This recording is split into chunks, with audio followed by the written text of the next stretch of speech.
Welcome back, viewers. This is Media Track episode 11, and today with me is my senior colleague Devika Sequeira, who will start with the lead story. Thanks, Rico. So this week, of course, we have to focus on the big tourism story, which is the collapse of Thomas Cook, and with that comes how it will impact Goa's tourism. So the whole thing is Thomas Cook was a 176-year-old travel agency, and it operated a lot of the charters in Goa. So the figures actually are that there were 35,000 seats booked by Thomas Cook, and these were the charter tourists. So that was like 2,100 British visitors who came.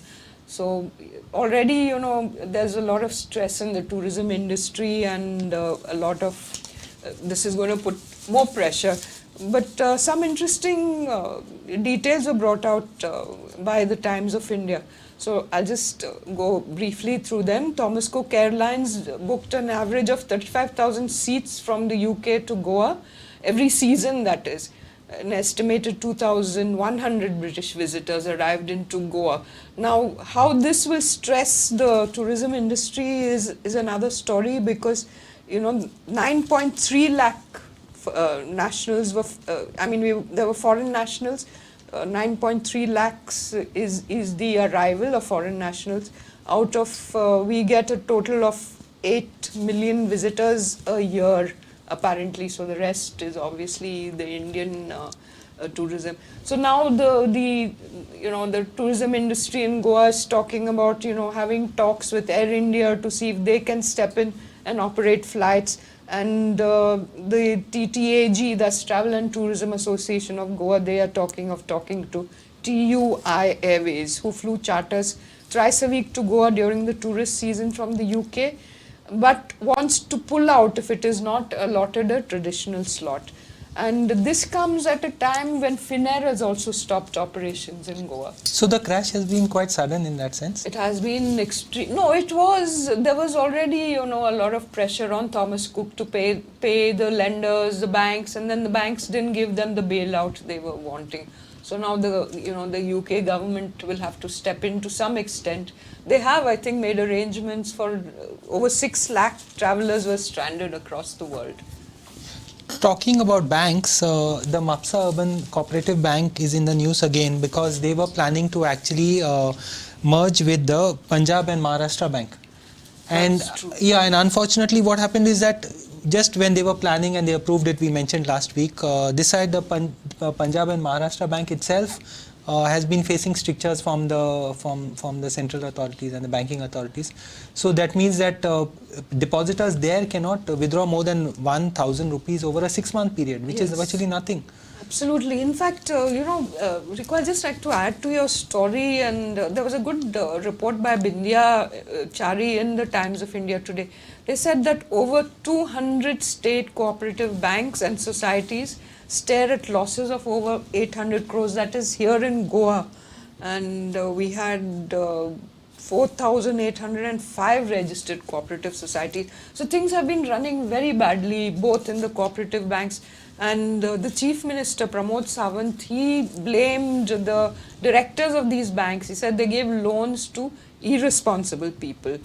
If I could add, on the one hand, there seems to be some debate over the timing of this action against the Maharashtra and Punjab Bank, because Maharashtra is going to the elections, and as we know, all cooperative banks are connected with a lot of politicians, opposition politicians in this case.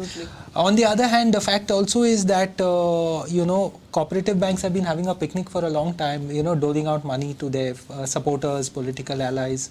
So even in Goa, if you see the elections, you get a hint of it during the elections, when there are all politically linked panels who are kind of competing for it. You're quite right. And in this case, don't forget, the Mapsa Urban had virtually taken a decision to merge with Punjab and Maharashtra Cooperative. So now they've been left in the lurch, and they're talking of tying up with Thane Janta Sahakari Bank. But of course, Mr. Kalap has come out with a statement saying that there is nothing to worry, because there are many other banks in the pipeline whom they could merge with, but I don't know what the actual situation is. Well, I should, of course, focus now on a favorite story that keeps cropping up again and again. This is the casinos, which, there was talk till 2 days ago. I'm talking of earlier this week. Michael Lobo, who is the ports minister, had said that the casinos, they were in discussion about shifting the casinos, and then bang comes the cabinet decision taken that the casinos will stay put in the Mandovi for another 6 months. And the only person, obviously, to question this, one doesn't know what his political motives are, of course, is Lobo, who is saying that what is the wisdom behind this 6 months extension. He says whether vessels can be shifted from the Mandovi, or whether there is an alternative or not, has to be, a final decision has to be arrived at. And interestingly, Lobo was talking about one casino operator being ready to shift. But there's a report in Navin Times which is citing sources in the casino industry. They are saying that it is not possible for them to move vessels to the Aguada Bay, which was the location that had been identified for them, apparently between Coco Beach and somewhere near Kalangut or something.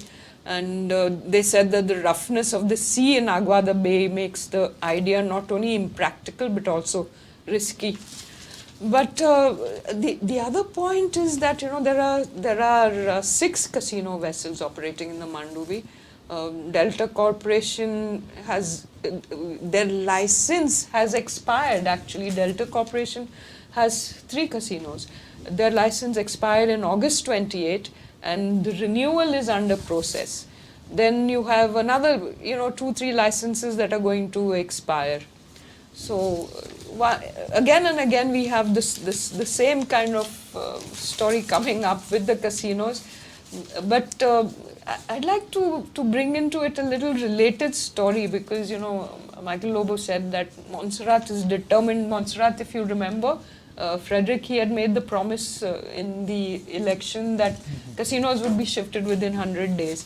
So he says that the corporation of the city of Panaji, which is under his control, will not renew the casino's trade licenses after they expire. So that leaves you with this little game going on between these 2 entities. All within the same party. All within the same party. And if you remember, recently Babush Montserrat has been given charge of the GPPDA, that's the Greater Panaji Development Authority. And to bring out one little detail, he has brought Panaji, the city actually, the capital city, under the GPPDA. And he said that this is what he wanted, but Parikar had denied this, bringing Panjim under his control, and he had actually put Michael Lobo in the North Goa PDA to look after Panjim. The problem, shifting gears a bit, the problem with the news process is there's so much of negative news that it makes us also feel depressed a bit. But unfortunately, that's how it is. So anyway, but there is a story which came out. It came out in the Goan Observer actually, and it's by Tara Patel. And it looks at the dengue problem in Goa. There are a number of cases of dengue coming out, and it's quite, maybe we've not understood the seriousness of the story, but from what one hears, here and there, if you piece it together, there are quite a few cases. So Tara has written about the possibility of papaya leaf extract as a cure for dengue. Now, we are not doctors and we don't have the science on it, and we don't really have any authority to say, but as Tara points out, many people actually believe in this, and they talk about their platelet counts going up after having papaya juice extract and things like that. I mean, I'm not taking a stand one way or the other, but there is some research which points to very promising initial findings on this front. And some pharmacist was mentioning there are already tablets in the pharmacy which are available on these kind of things. Okay, when they talk of papaya extract, they're talking of the papaya fruit extract. No, papaya leaf extract. It's very bitter and distasteful, but it can save lives. That's what they are saying, and there are even scientific studies which are looking at papaya leaf extract as a solution. I don't know how far they've reached, and doctors would have their own perspective on this. And Tara quotes some of the doctors, what they say, and they're waiting for the science to emerge or whatever. Okay. So now, since Rico's taken a little diversion, I come back to politics.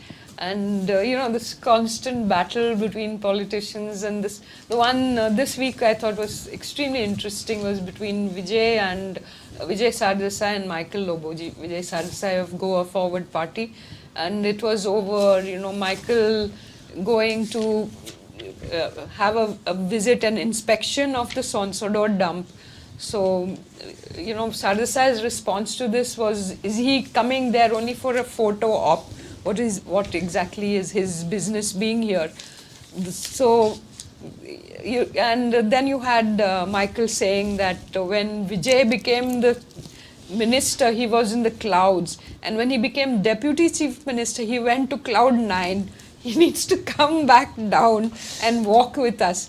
But interestingly, it wasn't only Vijay who reacted. You also had Babita Angle putting up, I thought, a very good and spirited fight. And so let me read a little quote from her. So when Michael Lobo called Sonsoro a shame, etc., she said, "Once upon a time, Kalangut was a paradise for tourists, but now Goa has been painted all over the world in a bad light because of sex rackets, drug trade, only because of one dark spot in Goa, which is Kalangut."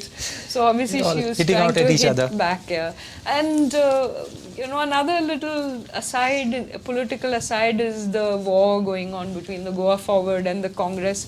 So the Congress, Girish Chodankar criticized Goa Forward for saying that the roads are bad, someone must have a CBI inquiry.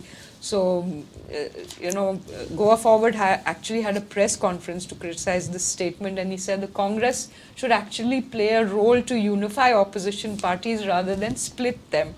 And it was, the attention of the Goa Forward was drawn to the fact that how does the Goa Forward expect support from Congress when Sardesai claimed to be part of the BJP-led NDA at the centre? So it's been a tit for tat. And in all this confusion, what we are hearing is that Fomento is being paid rupees 1 lakh a day anyway for the Sonsodo plant. Devika, I actually like reading some of the weeklies and monthlies because it gives you a slightly different perspective into longer developing stories. And this month, Goa Today, the cover story is Percival Noronha, and there are 2 or 3 tributes to him. Nandakumar Kamath has written a very interesting tribute because it's not only nice, it's like some critical comments and the man, and also giving you a very deep insight into what really made him tick.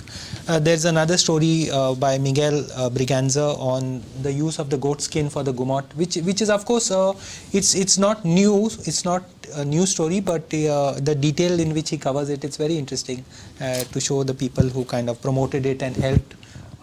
This is Ashley Fernandez, this young man called Ashley Fernandez, to find that as a solution.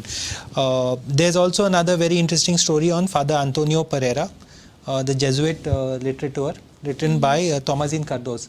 And actually, sometimes we forget to acknowledge the work of such people because, as Thomasine writes, Father Pereira wrote and published 33 books, of which 2 were in English and the remaining were in Romi Kokni.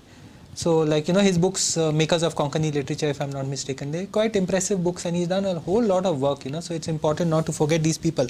But having said all that, the most interesting article to my mind, again, I'm not a man of science, so I found it very interesting, was Professor Joe D'Souza, retired professor of Goa University. And he talks about Panjim's man-made disaster, as he calls it. Mm-hmm. So, this week again, we've been hit by rains in the past week, like on Tuesday and Thursday and things like that. So you've had inclement weather, and it seems to be not stopping and affecting the state and, affecting computers, affecting transport, affecting roads. But Dr. Joe gives a very insightful explanation for what's going wrong in Panjim in particular. So he talks about floods, soil erosion and drowning deaths, not in Panjim drowning deaths, but in other parts of the state. And he says that whenever these occurrences take place, we blame it on Mother Nature, and the solution is to claim compensation under some central government or whatever government schemes.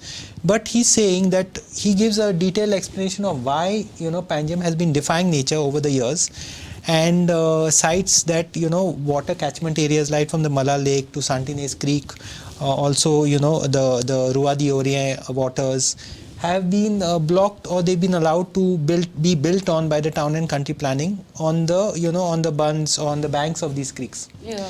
Then he goes down to Pato Plaza, where, and the garbage site next to the Hira petrol pump, which are reclaimed mangroves. And actually, it was a water body which was useful in equilibrating, that's the term he uses, the Mandovi during its low and high tides. So all this water has to go somewhere. He goes into the next point of talking about reclaiming low-lying fields in Miramar and those areas, choking drains, along the hill slopes as well, and concretizing of Panjim as a whole. So, he also makes the point of casinos, which we were discussing earlier. So he says that there are 6 or 7 of them, and displacing lakhs of tons of water because of their very presence there. I see. So, the kind of explanations that he gives, I think it's really worth discussing and trying to get lessons from, because, the media otherwise, we tend to look at one day at a time, like recovering alcoholic, so to speak. And after 24 hours, it's a different news cycle. So we've forgotten all that has been said earlier, and long breaking issues which take a long time to unveil. Yeah, but here I think tend to disagree with you a bit, Rico, in the sense that I don't think it's a media job. It's the job of the planners, the people who are running the administration, to be looking at these things. I'm not blaming the media, but I'm saying that we have structural limitations in the media that cannot see slow breaking stories. Yeah. Now, unless a Greta Thunberg, or however you pronounce her name, comes about, climate change doesn't become a big story. Yeah. And then her speech will go viral and everyone will wake up and say, okay, there's a 16-year-old kid who is making such a strong point, whatever we feel about it, we are forced to take cognizance. That is true, but even in taking cognizance of a young person saying all those things, there's a lot of people who will clap for somebody saying, but as some other young people pointed out, but nobody does anything. Yeah. Not only that, there's 1 degree worse. So I just posted Greta's, speech, which was a very powerful speech. Of course, nothing connected with Goa. We are going off our point, but it's related here. I posted it to my Facebook page, and the kind of responses I got from expat Goans, who are willing to take up any argument to say that, what she's saying is wrong. She is tutored. It is not genuine. What is she doing to solve the problem? It's not a 16-year-old's job to solve the problem also. And she started when she was much younger, by the way, at the age of 13 or 14. Or 12 or something. Interesting. Yeah, very interesting. So let me come to a little non-political story, in a sense, about the, once again about heritage, and the Archaeological Survey of India is looking around to add 2 more structures as protected sites. This story was in the Times of India by their reporter Nida Syed. In talks of them doing some kind of village-to-village survey to identify 2 more structures. So basically what we have is 14 of these structures that are already under protected classification. They are located in Old Goa, and then we have altogether 21 centrally protected sites in Goa. But maybe I should just read out the sites that are protected. Under World Heritage, you have Basilica of Bon Jesus in Old Goa. These are all in Old Goa. Say Cathedral, Church of St. Cajetan, Church and Convent of St. Francis of Assisi, Chapel of St. Catherine, Church of Our Lady of Rosary, Church of St. Augustine. And these are under World Heritage, and those that come under the protected are remains of St. Paul's College, Old Goa, Viceroy's Arch, Old Goa, Adil Shah Palace Gateway, Old Goa, Chapel of St. Francis Xavier, also Old Goa, House of Bull, Old Goa, St. Francis Xavier, Old Goa, Larg of St. Cajetan, Aguada Fortress at Kandoli, Safa Masjid in Ponda, Rock Cut Caves in Arvale, and Mahadev Temple, Tamri Sula, Mahadev Temple, Kurdi, an excavated site of Shandor. Now there's one interesting detail this report brings out, and they say that the reporter said the Adil Shah Palace in Panjim, that is not protected under ASI despite being over 100 years old. So the ASI has said that maybe they will consider it if there's a request for it. Also, another sort of related story is that the iconic Aguada Ford might be adopted under the central scheme by Drishti. So that's another one. The plan was launched in September 2017, the Adopt a Heritage plan. So the Times seems to be doing more stories on heritage. Is it because they have a special heritage beat, or? I think they work in a very organized way, and reporters are put on this beat and that beat. So you get more time to work on certain stories. Otherwise, you have absolutely no time. You're covering politics, you're covering the courts, you're covering the police. So it gets very hectic. And some of our young women reporters, while they get pushed aside to these so-called non-co beats, they do a very good job of it, I must say. Yes, of course. But the women reporters today are in every single field. I mean, they're competing everywhere. Yeah, but politics is somehow seen like a beat for the privileged and the male and the elderly, and So, but no, I'm not criticizing them. I'm saying they're doing a great job. They're in that doing sense. a great job. Yeah. Digging up stories which otherwise would have probably not surfaced. No. Absolutely. Incidentally, there is this story on Welsang's woos in need of urgent attention, and I think last week we had noted it as having surfaced in the social media.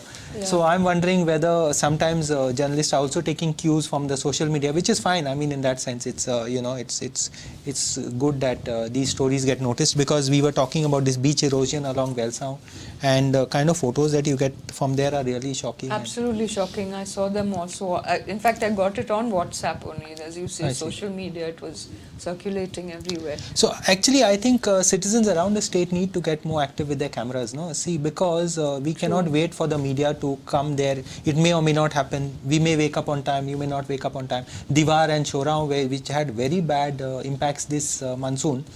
It's only the social media that showed some of it, and that too not all. So. That's right. Now, if I may just bring you to another very interesting story about education. We might think, that Goa has a good sort of thing on education, but it has slipped 2 spots on girls joining higher education. The latest All India survey on higher education has shown, that's what the Times report said. So this Goa's down by 2 spots since 2013-14, when Goa had the 8th best female GER in India. And the other, I thought, another report in the same GER means graduate enrollment ratio? It means female gross enrollment ratio. I see. So the other startling factor, this that I saw, statistic rather, was that only 30% of Goa's 18 to 23 youth go to college.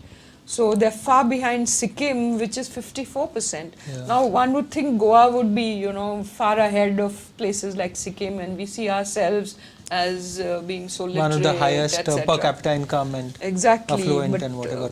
One should wonder why such a figure. Very strange, no? It is very strange. So what do the others do? Because when it comes to dropouts and things like that, we have only very few options available. One, of course, is the ones at Shioli, started by German tourists, incidentally. Okay. At Perne and at Shioli, they have these schools which are part of the day used as training facilities for school dropouts. I see. Because there was this German tourist who came and saw that, youngsters didn't have much options in Goa. This is where were you saying? In Shioli, actually, and in, I forget the name, one of the coastal Perne villages. Okay, so there was another interesting statistic given in the Herald, where it said that compared to others, Goa ranks really low in foreign student enrollment. We are just 0.5%, and I mean, we are equal to northeastern states like Manipur, Mizoram. The So- remote areas, yeah. Yeah, but that means young kids, you know, I mean, you're talking of foreign students who come to India, they would rather go to Bangalore and Bombay and Delhi, etc. Of course, the cities are happening places, but there's no excuse because Goa could have been a real useful place for learning of English, for Absolutely. Portuguese students from former Totally. colonies, Angola, Yeah. Mozambique, whatever. Yeah, A few have come here, but not that many. Incidentally, just to shift gears, I was looking at the local papers, Konkani papers. So, Herald, Amso Awaz. It's very strange to see what stories go on the front page because this is a weekly paper and they have to give you something, give the reader something which is not outdated by the time they are on the stand. So they've blown up this issue of mother killing her own 2-year-old in Betalbati and asking how does this happen, you know, how can a mother who gives birth to a child, you know, kill her own child and those kind of things. A lot of stories from Margao. Okay. Which also brings us to the point that Margao lacks its own newspaper in that sense, no? Which was once the Athens of Goa. Yeah, I mean, we had, you know, you had the West Coast Times, Right. which was based in Rashtramat Margao, also, and Rashtramat. Rashtramat, which was, but I think it has to do with the government being in Panjim and also Goa being a small state. So how, you know, you cannot really have two real Yeah. centers of bringing Yeah. out newspapers or news. But you know, still there could have been a Margao edition for some papers or something like that because the papers we work for, Deccan Herald for example, in every district of Karnataka they would have their own editions. Yeah, And that's true. I've heard this figure, there was a British journalist who said that for them, if they had 3,000 new readers, it's worth it bringing out a new edition. Okay. I'd like to focus on two photographs that really caught my eye. One was in the Times of India. It was taken by the photographer Raj Tilak Naik. Who really does an interesting job. He's got a very good eye for taking a great picture. Like the Sandeep Naik of the 21st century. No, you remember Sandeep? Yeah. Of In the Naveen 80s, of Times. Naveen in the 80s. Yeah, Sorry for that's interrupting. true. Yeah. No, it's okay. But it was about the priests who, you know, this long walk of the priests of the Orthodox Syrian Church who participated in the Saint Alvarez Mar Julius Memorial Feast procession, and they walked from Santines Church to the St. Mary's Orthodox Christian Church at Ribandar, and this happened sometime this week, and I actually saw them walking when I was passing by. You must have wondered what was going on, no? Yeah, I was wondering what it was. It was a very orderly, long line, you know. First they started with the priests and then they were followed by the lay people. And they wear dark habits. The priests were dark habit, but the background of the church is, of the saint is interesting. He joined the he was actually a Catholic priest. Goan Catholic. Yeah, and he joined the Malankara Orthodox Syrian Church in 1889, and he was later elevated to Metropolitan of Goa, Ceylon and Greater India. During Portuguese rule, I think there was some political issue also there, no? He died in 1923. 23. Our late journalist Dr. Karmo Azevedo used to write a lot about him. He was senior in the Herald. Right. And the second picture was taken by Sagun Gaude and it came in the Herald. And it says it all. It talks about, I mean, it shows tourists, young tourists, still drinking on the beach in spite of, you know, the rules that don't allow you to drink on the beach anymore. With a lot of beach erosion also in the front. Exactly. The photograph shows a lot of beach erosion. So with this, on this pictorial note, we'll end today's program and remind you that we'll be back exactly in 1 week from now. Thank you. Thank you for watching.